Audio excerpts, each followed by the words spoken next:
പാടത്തെ കൊയ്ത്തൊക്കെ കഴിഞ്ഞ് ഇനി അവസാനത്തെ ഒരു പരിപാടി ഉണ്ട്.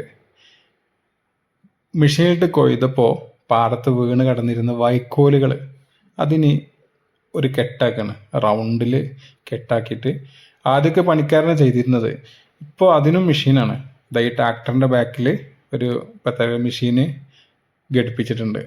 അതിലേക്ക് പാടത്ത് വീണ് കിടക്കുന്ന വൈക്കോലുകൾ കയറി റൗണ്ടിൽ നല്ല അടിപൊളിയായിട്ട് വരും. റൗണ്ടിൽ വന്നിട്ട് അതിൽ നിറഞ്ഞാൽ എന്ത് ചെയ്യും, ആ മെഷീൻ നിന്ന് പുറത്ത് ചാടിക്കും. ഇതവിടെ വീണ് കിടക്കുന്നൊക്കെ ഇങ്ങനെ റൗണ്ട് ചെയ്തതാണ്. ഇതിൽ ഏകദേശം ആയിട്ടുണ്ട്. ഇതിലിങ്ങനെ വൈക്കോല് കയറി പോകട്ടോ, കയറി പോയിട്ട് അതിൽ ഫുള്ളായാൽ ആ മെഷീൻ്റെ ഉള്ളിൽ നിന്ന് പുറത്ത് ചാടിക്കും. ആദ്യം പണിക്കാരനെ ചെയ്തിരുന്നത് അവരിങ്ങനെ റൗണ്ട് ചെയ്തിട്ട് പിന്നെ ഒരു കറ്റാക്കിയിട്ട് കെട്ടിയിട്ട് വെക്കലാണ്.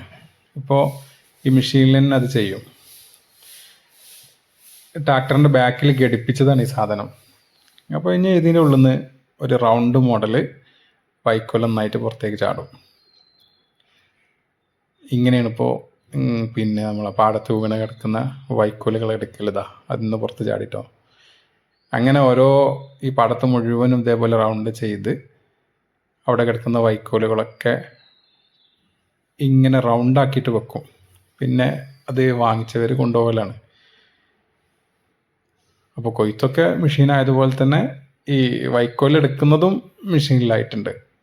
സംഗതി കുറഞ്ഞ സമയം കൊണ്ട് തന്നെ ഇതിൻ്റെ പണികളൊക്കെ തീരും. അപ്പോൾ കർഷകർക്കും സുഖമാണ്.